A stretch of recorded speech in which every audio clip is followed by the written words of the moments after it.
going to take the North and never give it back. So that's a good pick. You get the corner. I got to go bold, right? I got to go bold for this. Yeah, she's got some nice long. Welcome back to the Unbearable Sports Podcast. I'm your host, Brad Barron. Make sure to like and subscribe out there on YouTube and rate the show 5 stars everywhere that you get your podcast, especially out there on Apple Podcasts, because if you do, you are in the running for a free Darnell Wright jersey when we reach 58 5-star reviews. How's everybody doing out there? I've been watching so much football, and I really wish that the Bears could be out there in the playoffs, but unfortunately, we're not, right? But I got to say, the 49ers, how can the 49ers not be your second favorite team in the NFL? Knocking out the Packers again. It's a good day to be a Chicago Bears fan. But today, what we're going to be doing live on the show is we're going to be breaking down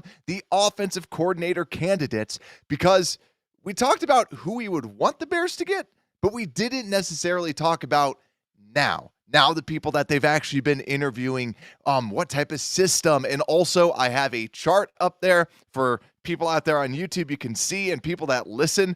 You should go out to the YouTube channel just so you can see the chart that I'll be showing, because it shows all the details that you need to know about each offensive coordinator that we have interviewed. But before we get into the offensive coordinators, I want to talk a little bit about the new defensive coordinator. That's right. We actually interviewed a defensive coordinator today, and that is Chris Harris. And if that name sounds familiar, yes, he was a defensive back, and yes, he was a Chicago Bear. Chris Harris used to be the safety for the Chicago Bears back when we actually made the Super Bowl. I don't know if he was actually in that Super Bowl team, but he was with the Bears 05 to 06, and then also 10 to 11. It felt longer, but Wikipedia is saying that. It felt like he was here for a long time with the Chicago Bears, but he's interviewing to be the defensive coordinator. And a little bit that you need to know about him: he was a defensive quality control coach for the Bears from 13 to 14, and then 16 to 19, he was with the Chargers as an assistant defensive backs coach, then was with the Washington Commanders as a defensive backs coach from 2020 to 2022, and then now he's been the defensive pass game coordinator and cornerbacks coach for the Tennessee Titans. Now, I personally think that this is a good choice, and we've talked about this when we were breaking down the candidates, that the Bears might just look to upgrade someone and promote someone from within. But I think that Chris Harris is a good option, someone who is kind of seen as an up-and-coming coordinator, up-and-coming defensive mind. And you can bring him in not as a play caller, but someone that you go, okay, he's going to give some fresh new takes on this defense. Let's bring him in. Maybe Phil Snow doesn't want to be a DC. Maybe he just likes the whole assistant aspect and just says, here you go, Flus, here's your notes, here's what you need to do. And maybe then that's why they don't feel comfortable with promoting someone. Or I still feel like they're just trying to bring people in to kind of see who's out there. But I like the idea of at least bringing him in for an interview. So overall, Bears, good job.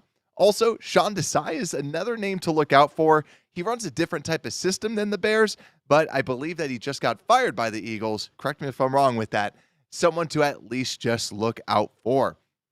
But that's all the defensive coordinators.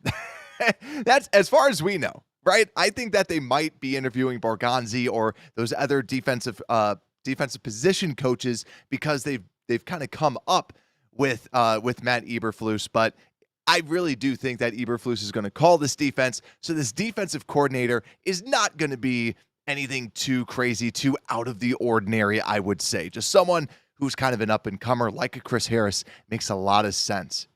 But let's get into the offense, shall we? Because like I said, I have some pretty good stuff that I want us to go through, because there's so many articles out there about offensive coordinators, and that's why I was like, I need to just put together a spreadsheet. And so everyone on YouTube can see this spreadsheet that I threw together, because I just wanted to know who's out there and what's out there and just what does everybody do. So you can also screenshot this if you want this, and then you can just save it off. But I wanted to throw something together that kind of compares, are they Were they a former head coach? What's their age? Are they a former NFL offensive coordinator? Do they have play calling experience in the average rank of their offense? So all the people that the Bears have interviewed, Shane Waldron, Klint Kubiak, Liam Coen, Greg Olson, Greg Roman, Thomas Brown, Marcus Brady, Cliff Kingsbury, and Zac Robinson. So with this, a pretty good list. Honestly, when I look at this, it's a very good list for people that just want to be offensive coordinators or potentially might only be offensive coordinators. Because Eric Bieniemy was someone that I wanted the Bears to interview, but he's being interviewed for a head coaching gig. So a lot of the people that I had on my list are the ones that are being interviewed. So I got to say, hats off, right? I really think that this is a good list that they put together, but let's go through this a little bit more. And I want to start by sorting it by age, just to kind of see the difference in age. The youngest being Klint Kubiak at 36 years old, and Greg Olson, not the tight end, but the former Seattle quarterbacks coach at 60 years old.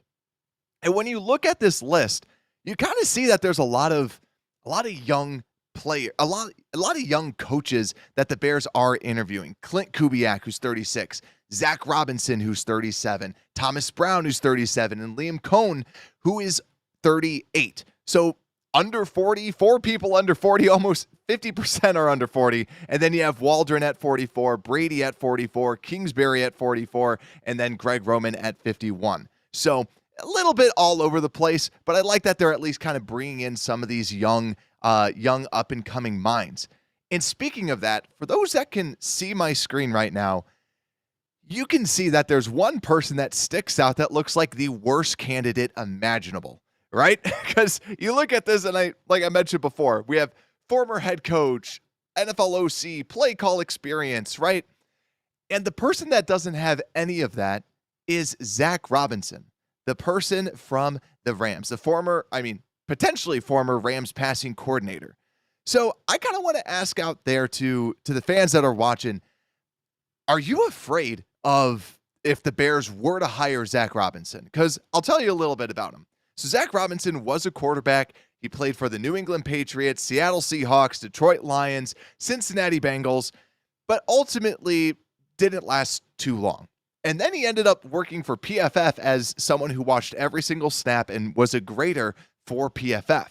And then eventually went over to the Los Angeles Rams as an assistant quarterbacks coach in 19, and then gets promoted, or then moves over to assistant wide receivers coach in 2020, then goes back to assistant quarterbacks coach the next year.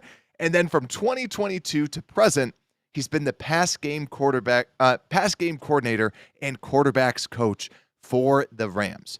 So I'm curious, because the reason why he's being interviewed is a lot of people are respecting his name in the industry, saying that he seems to be the next up-and-coming guy. So would you want to take a chance on this guy? Would you bet your GM-ship, your head coachness, on taking in a Zac Robinson? That's what I'm really, really curious out there. And what's up, Ron? What's up, Corey? That's the thing. I like Zac Robinson's potential, but do you go with that right now? And I think that's where you see the other offensive coordinators. And I think ultimately I kind of would want to go with a different offensive coordinator, because we'll talk about it a little bit later, but I feel a lot of these OCs that you could get, if Flus is the future, that's felt so weird to say, if Flus is the future at head coach for the Bears, and everything gets turned around next year, which I would absolutely love, if it turns around, if everything's good, then Zac Robinson's probably gone. So to me, I like the idea of going big, but I don't love it because he's not going to be like your head coach. He's going to be probably headhunted a little bit sooner. But Ron's saying big Bears rumor is Bears are trading Fields for Caleb. Yeah, like I see that so much out there, right? I feel like a lot of people, there's going to be so many rumors out there, and I think now this is going to be one of the worst off seasons. This is going to be one of the craziest off seasons, because last year we were all doing mock drafts like at the mid season, right? With this, I think that it's going to be going back and forth, because the way that I described it, I was talking to some people the other day, and they're like, what do you want, right? Do you want Caleb Williams? Do you want Justin Fields? And I'm like, I feel majority of Bears fans, myself included, my heart wants Justin Fields. I love Justin Fields, but my head says you got to move on. And I think that's the hard part. And that's why, to me, it's always like back and forth, because I'm like, I love Fields. And if someone doesn't love Fields, I pity you. He's so much fun to watch. But it's like, yeah, I want to win games, so we shall see. But let's flip over back to our chart, though, and let's talk about, so like we mentioned, Zac Robinson, right? Zac Robinson, very, very a big up-and-comer, has not been a play caller, has no former offensive coordinator experience. But when we look at the younger people out there, right? Klint Kubiak is someone who I really like out there. He's only had 1 year as an offensive coordinator. And when you look at his average offensive ranks, in that one season, he had the 12th highest yards for an offense. Then he had the 11th highest yards for a passing offense. And then the 17th highest average run rank. So overall, his offense was good. He did take over for the Minnesota Vikings. But when you look at it, when he took over, it was good. And why did he not last? Because Kevin O'Connell came in and he brought in his offense and he wanted his offensive personnel. He wanted to be the play caller. So Klint Kubiak in that 1 year was pretty darn good. And that to me is someone who I actually really, really like out there as a potential quarterback. And yeah, Mr. Mayhem is right there on the same piece. Klint Kubiak, I think, is young enough he's a young up-and-comer, but also I feel like you could have him for a little while, and he's still, like, I don't think he's going to be nabbing a head coaching gig anytime soon, but I think he could be someone really smart to bring in. Corey Smith saying, I've mentioned this before, but this is what they should do. Waldron OC, Kingsbury quarterback coach, Williams at 1, or trade down for Penix, draft Dunze at 9, or go big and package some picks for Marvin Harrison Jr. Yeah, like remember we did that in our offseason mock. We said, hey, what if the Bears go back up and get Marvin Harrison Jr. because the dude is just a 1 in a million type of talent at the wide receiver position. So I like that. I think that's a good idea because also Waldron, very talented. But as we continue to just look higher, I want to just kind of call out two people that have some of the lowest offensive ranks when they were offensive coordinators, but they are younger. So Thomas Brown, Liam Coen, we have not talked about them much. So a little bit of background. Thomas Brown, he is actually he's been around for a decent while. He was over at Georgia, was a strength and conditioning coach, running backs coach at Chattanooga,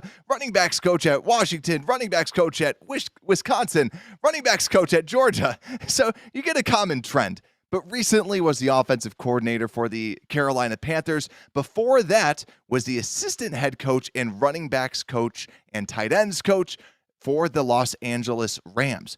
So someone who brings a heavy run game and was pretty good at that. His offense averaged 32nd, which was last, but his passing rank was last. Yet again, we know what the Panthers did last season, but they were 20th in average run rank.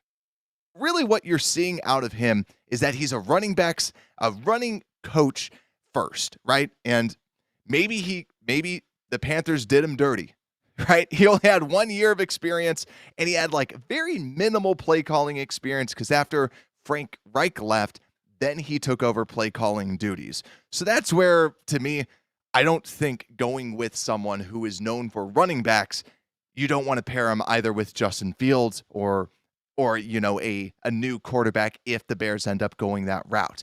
But the other person we have not talked about much is Liam Coen, who has had 1 season of being an offensive coordinator for the Rams.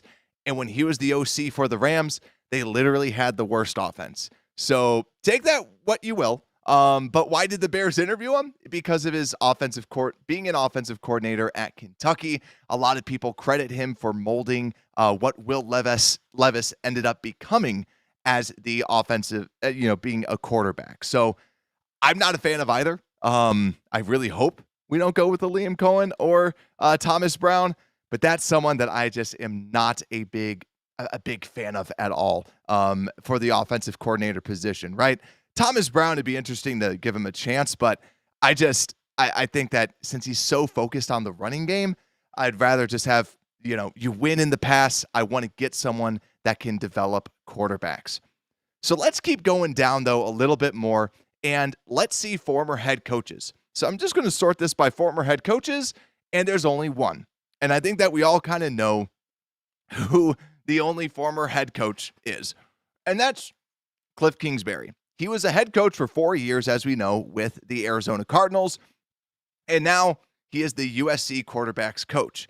And the one thing that I want to bring up about this is Kliff Kingsbury brings the most different offense out of all of them because he has more of that air raid system. And going with Kingsbury, I think isn't just I don't think it's as easy as some people say, because I was hearing Snoop Dogg and Rich Eisen talk about this. So Snoop Dogg, the football genius that he is, right? He was like, if the Bears get Kingsbury, he was like, oh, that could work, because then you pair him up with Caleb Williams. I like it with Caleb Williams if you go with the Caleb Williams route and you add Kingsbury. The only thing that I don't necessarily love about it is that it would change up the offensive scheme. So, yeah, you'd have a new quarterback that comes in, but then how does that affect your offensive linemen? How does that affect your running backs, your wide receivers? Because we finally just got the offensive game plan going, and we can run the football pretty darn well. And that's where the other offensive coordinators really have some sort of piece of the Shanahan-McVay tree that the Bears are kind of looking for. They want someone out of that McVay system, and pretty much everybody, it's kind of crazy when you go through their coaching history. Everyone has talked to Sean McVay at one point in time, and ultimately, that's where I think they probably will end up going. But I love the interview with Kliff Kingsbury, so I want to know, would you be happy? Do you want Kliff Kingsbury? Do you want him to be the offensive coordinator? Would you be fine with that? I think that's probably a better question. Would you be fine with Kliff Kingsbury being the offensive coordinator for your Chicago Bears? He's never been an offensive coordinator in the NFL, but I kind of like it because you could just say, listen, you're going to call the plays, you own the offense, and he can build that offense, and he'll do whatever he wants to it, and then you're good. But also, if you look at his ranks, 14.25 for average offensive rank. His running game was around 12, and his passing game was around 17. But when you look deeper at the stats, I don't have it up there, the offense was, I believe, top 10 twice, 2 of the years, and then the other 2 was outside of the 20. So that's a big reason why Kliff Kingsbury got fired, was because you had these 2 amazing years. Remember, J.J. Watt actively wanted to sign with the Cardinals because he thought he was going to win a Super Bowl. And then they just absolutely imploded. They had injuries. Things didn't work out. Now Kingsbury is back at USC, and that's a big reason why he's also got the ties. He understands how Caleb Williams works. I think if the Bears go with Caleb Williams, I think that Kingsbury would be a very good option because he knows that quarterback inside and out. And you want to give this quarterback the best opportunity to be able to succeed. I think Kingsbury gives that a good chance. The only thing I don't love is that you're going to change up the offense and you're going to change, you're kind of going with the college system that had some success, but you're like, but McVay's system works and stuff like that works, right? So Kingsbury, very interesting, but yeah, the only person that has some head coaching experience out there. In Illinois, Jones saying Kubiak seems like the best choice. Yeah, I really like Klint Kubiak. I might need to just do a full breakdown like I did with Shane Waldron, just because I think that Klint Kubiak is darn good. So yeah, Black Rain, good point. He coached him 1 year. Like that is very true.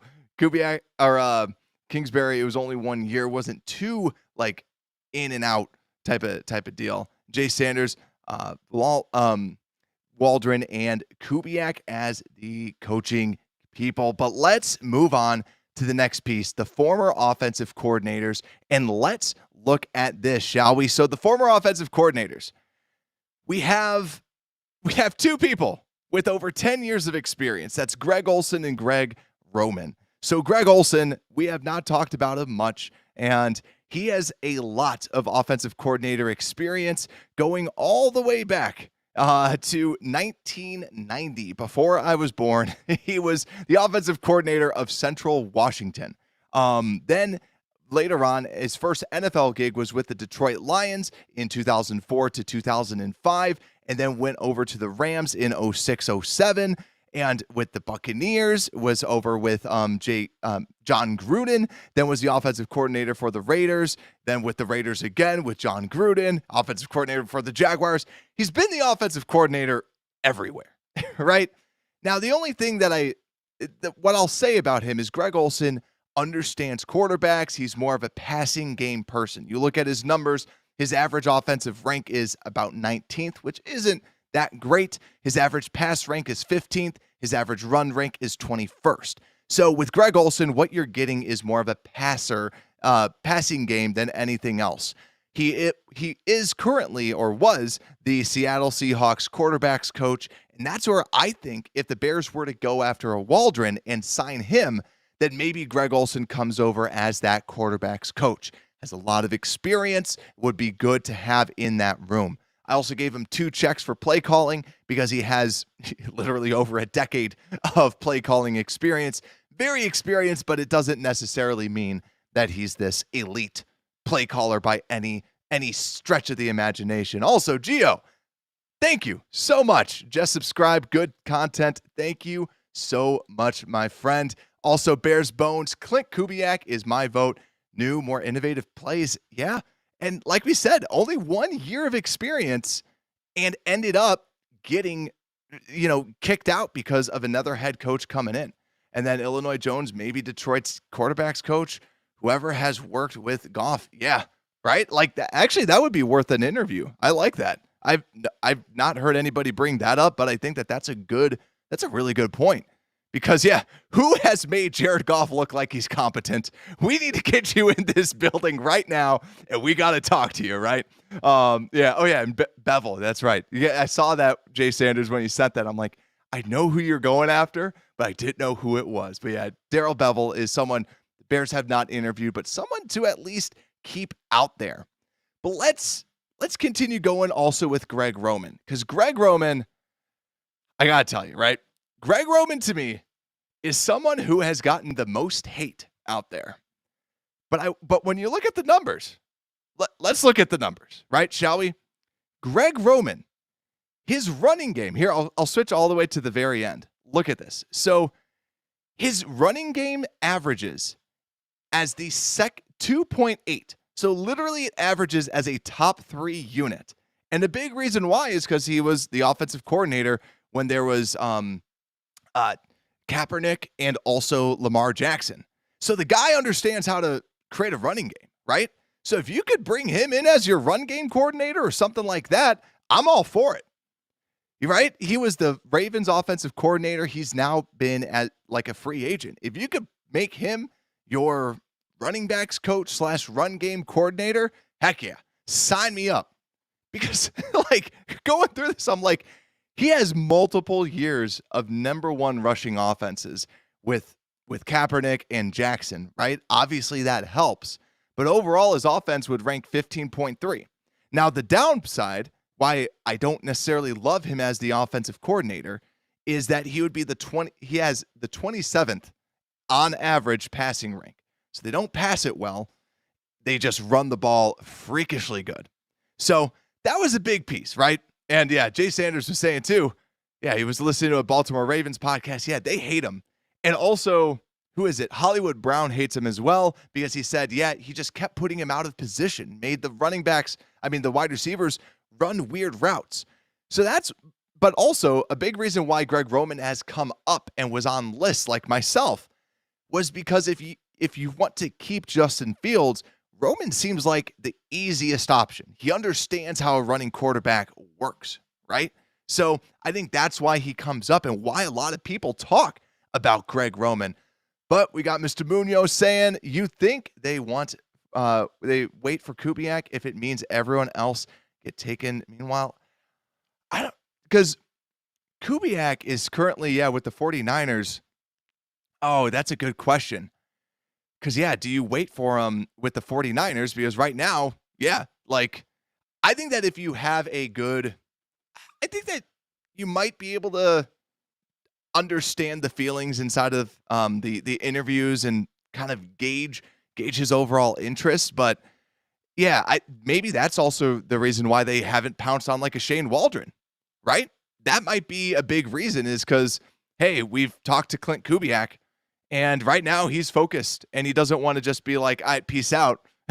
Maybe he has to wait until they win a Super Bowl. So you know what? Go Lions. Then the Lions can kick him out and then we'll know for that. But that's some of the experienced play callers as well. So I just wanted to throw that out there. But let's talk about experienced play callers, shall we? Because this is where the Bears have been screwed over time and time again. Because we keep hiring people that don't have a lot of play calling experience, and turns out they suck at play calling. So with this list, the only person that has not called plays is Zac Robinson, because like we mentioned, very young up-and-comer. Thomas Brown, very small piece of play calling. Marcus Brady, for those watching, you might wonder why there is a maple leaf. That's because he has only called plays in the Canadian Football League. So I didn't want to put CFL. I wanted to at least throw a little icon out there, but that's what that means. He was a play caller for the Canadian Football League. And also, with that being said, a little bit about Marcus Brady. Marcus Brady was actually a Canadian quarterback that played for the Argonauts, the Tiger Cats, and the Alouettes. He was the wide receivers coach for the Montreal Alouettes, offensive coordinator for the Alouettes, offensive coordinator for the Argonauts, quarterbacks coach, then eventually became the quarterbacks coach for Indianapolis in 19 to 20, then was promoted to offensive coordinator in 21 to 22. He did not call the plays, though, because Frank Reich was the one that was calling the plays. And remember, Matt Eberflus was also on that staff. That's where the connection comes into play. Then went over to the Eagles as an offensive consultant and then as a senior offensive assistant. So that's the reason for the little tie-in. But do we want another Canadian coach? I think that's the question. But obviously, he comes in knowing who Matt Eberflus is. Matt Eberflus trusts him. But when you look at his numbers, on average, 20.5 offense. The passing rank was 24.5, but the running rank, 12th. So yet again, a lot more focus on the run necessarily than the pass. Rather want to see more of that passing game out there. But if you're curious who our top play callers are, Greg Olson, Greg Roman, just because of the pure experience, then Kliff Kingsbury, because he's literally the one that does all the plays, creates his own system with that, and then Shane Waldron, who we have not talked about today. But if you haven't already, listen back to the other episode. Broke down all that you need to know about Shane Waldron. But Shane Waldron, to me, is a very good option, because what Shane Waldron brings is I cover it on that episode, but the biggest thing is he's a very good play designer. Now, he still has some hiccups as a play caller, don't get me wrong, but he's a very, very good play designer, and he creates very intricate, interesting plays and seems to understand the flow of a game. That's why he's so high up on many people's lists, and that's why he is one of my top candidates for the offensive coordinator gig. Also, especially because can he bring over a Greg Olson? Can he bring over a lot of the Seattle staff over with him? But let's continue on with this. Actually, let's go with a couple other pieces. Yeah, Illinois Jones talking about Greg Roman. He's just not a quarterback guy. He pounds the ball for sure. Yeah, if you can get Joe Alt or Olufushanu at 9, yeah, then you just start pounding the rock out there. And then Jay Sanders saying Raiders also want Kingsbury. And we got Adipus out there. What's going on? What combination could you Voltron into the ultimate offensive staff? Right? That's a good question. Because if you could do that, if you could throw these people together, right? I'll just do the people that they interviewed. If you can look at this list, I think the best way to go about that would be if you have Greg Olson as your quarterback's coach. If you have, let's say, Greg Roman, like we said, run game coordinator, slash run game coordinator, we'll have him as that. And then we'll do what? Thomas Brown as running backs coach, because that's kind of his kind of claim to fame. And then you bring in Zac Robinson as just like as the passing game coordinator. So you have this like young up and comer. And then, let's go Klint Kubiak as the offensive coordinator. And then, Klint Kubiak or Shane Waldron as the offensive coordinator, I would say. But good question. That's a very good question because there's a lot of darn good people. And then, bring in Marcus Brady as an assistant because then you have the most like all around, well-rounded type of a roster and coaching staff that's out there. But let's continue on and just kind of talk about some of these rankings because I think when you hear some of them, right, like when we were breaking down Shane Waldron and we said he's around 18th, right? His offenses have been 18th and you go, well, that's not a top-tier offense. That's how a lot of these are when you go over time. Greg Olson's is usually 19th, Marcus Brady 20th, right? But when you look at the top, Klint Kubiak, number 1 with 12, but yet again, only had 1 year, so very small sample size. Cliff Kingsbury, I took the time with him as a head coach, 14.25. So people can say what they will about Cliff Kingsbury. He can coach offense. He can. Like, I'm sorry, but he can coach offense. Like, that's a quarterback's best friend. So Klint Kubiak, Cliff Kingsbury, you want to win in the air? That's how you can do it. You bring in someone like that is more of a in the air type of a person. Then the next best is Greg Roman at 15. So when you talk about some of these people, a lot of the people that are in the league, that's why Greg Roman has averaged a top half of the league offense, right? And then when you talk about the best ones, right, who are the top ones, those are the people that are head coaches. Those are the people that already have a lot of these jobs.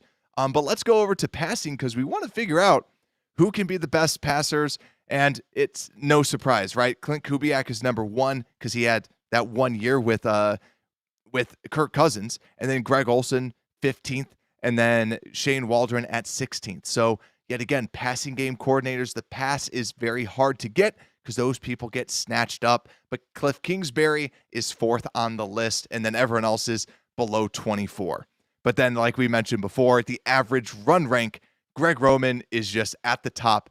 Average is 2.8.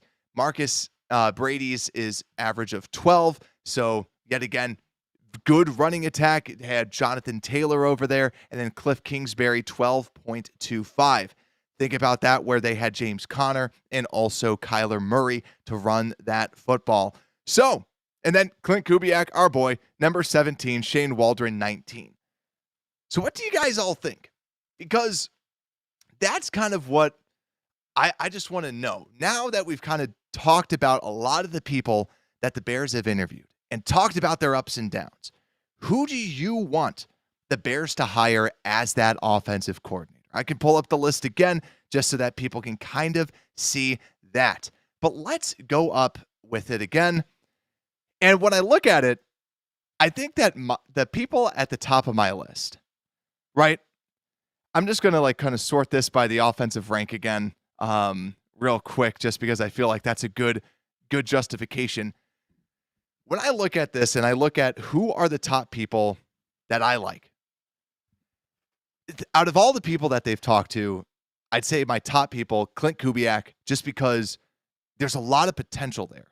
And right now, the passing game coordinator for the 49ers, so he's underneath Shanahan right now. And before that, obviously, he's a Kubiak. He understands Gary Kubiak's system. And also, there's a reason why the Vikings called him up. The Vikings liked him. Then you have Kliff Kingsbury. And they also, I just want to clarify too, they liked him, but they didn't like him enough to be head coach. That's different, right? Like, just because you hire someone or you promote someone to being a manager doesn't mean they should be the director of the department next year, right? They need some years of experience before they get promoted, especially when you're 36 years old. And I think he was promoted at like 34. So young in order to be moved up. Kliff Kingsbury, though, so I'd say my top 4 or top 3 would be Klint Kubiak, Kliff Kingsbury, and Shane Waldron. Honestly, I think that those 3 are very good candidates. Kingsbury, like I mentioned before, gets me nervous about just the system, that you're talking about a different system overall. But I think that those 3 are the biggest people. Also, yeah, Illinois Jones asked, where would Getsy rank on the list? That's actually a really darn good question. I'm gonna type that in and figure that out. Where would or Luke Getsy coaching career? This is good podcasting right here because I want to know. I really want to know right now where he would rank. I'll just do some quick math because the yards. Oh, yeah. So where he would rank is his offenses. So just for fun, his offenses have ranked 24th for average offensive rank. So not good. That would rank below Marcus Brady. That would rank a little bit higher than Liam Coen and Thomas Brown. And then his rushing offense would be higher than it would be the highest because it would be 1.5 because the Bears were the highest rushing attack his first year and then second, the next year. But his passing offense, let's sort by passing offense again. He would be, let's do some quick math. So then that's 5, 2.5, 29.5. So it would be the second worst. The second worst out of this group. The only worst would be Thomas Brown because he literally had the worst passing offense. So that's where he would rank. So when we look at this list, yeah, the running, it makes you feel like, okay, well, maybe Greg Roman, as we all kind of have been saying, maybe Greg Roman is just really, he's always had a running quarterback. And when you have a running quarterback, it makes that running game work just a little bit better. So yeah, I'd say my top three, though, Klint Kubiak, Shane Waldron, and Kliff Kingsbury are my top ones with a wild card of Zac Robinson. Just because Zac Robinson is so unknown, so just random, right? If your top coordinators are gone, like if they did that, I'd be like, all right, let's see that. Let's see that for sure. Let me see. I got Munoz saying I want to rather wait for Kubiak. I know, right? Kubiak's up there. And then Illinois, no, Thomas Brown. Yeah, Thomas Brown, like I put him in my Voltron, right? My giant coop, but yeah, I don't really want him out there unless a individual person. But Adipus saying Kingsbury runs a lot of 4 wide receivers, 1 running back sets, runs the ball with light boxes. Good point. They need to invest in the wide receiver room plenty heavily. This is the draft to do it. That's correct. And also good point about the 4 wide receiver sets because we just invested a lot inside of a tight end. And right, like Cole Kmet can play some of that slot and bigger body. So that actually might be a little benefit because if they keep him more out wide, but still, it's like he does run true 4 wide receiver sets inside of that kind of air raid type of an offense. And then Illinois, we had saying we had a top 5 running team in 22. It was like Getsy forgot what worked. Yeah, it's right. Because if you have Justin Fields running, it all works. Also put a vote for listeners. Yeah. Also drop some likes out there if you guys are all watching right now. Definitely appreciate that. Also, Adipus saying O-line is also not air raid typical, which has massive bodies that can anchor. They don't need to move horizontally. Yeah, very good point because our guys are made for the outside zone. Our guys are made for the McVay system to move. I think about Braxton Jones. That dude is hardly 300 pounds. Now, we also have Darnell Wright, who's also a huge body, but he can move. And I think that's the speed. And you think about it, Tevin Jenkins as well. Very, very fast, agile on the outside. But yeah, absolutely crazy out there. But yeah, so let me know what you think down below. Who is some of the people that you like? Woke Queen out there saying, I think Bears should keep Fields and draft Caleb. At best, Justin Fields is a good QB2, and I'm a fan of his. That's the thing. Like, I want Justin to be there. My son, actually. So actually, for everyone that's listening, my son came to me. He's 3 years old, and he goes, Dad, can you buy a you can be Justin Fields and I can be DJ, or no, I get to be DJ Moore and he wants to be Justin Fields because he loves Justin Fields. I'm like, man, I'm gonna have to tell him, like, if they move on from Justin Fields, I gotta tell this 3-year-old, like, sorry, kid, can't do it. I can't do it. And also Don Burr, congratulations, Detroit. Congratulations on Detroit winning. Yeah, like I don't hate the Lions. I really don't hate the Lions. I have a lot of friends that are Lions fans, and, like, I live in Wisconsin, so as long as the Packers don't win, that's what I care about. But, Don, if you guys all of a sudden become a dynasty, if the Lions become a dynasty, yeah, then I might start hating them a little bit more. But it's hard when they have Dan Campbell as their person, right? But, yeah, Niners, oh, yeah, true. Niners are our second favorite team, though, because they know how to beat the Packers. But yeah, awesome. Yeah, and there's million Don Burrs out there for real. But, guys, thank you all so much for coming out. Make sure to like, make sure to subscribe out there on YouTube. Also, link down in the description. If you haven't already, enter in to get a free Darnell Wright jersey. Just click the link, rate 5 stars out there on Apple Podcasts, and you are in the running. We're getting close to that 58 5-star goal. Thank you all so much. And with that, Unbearable Sports Podcast, we are out.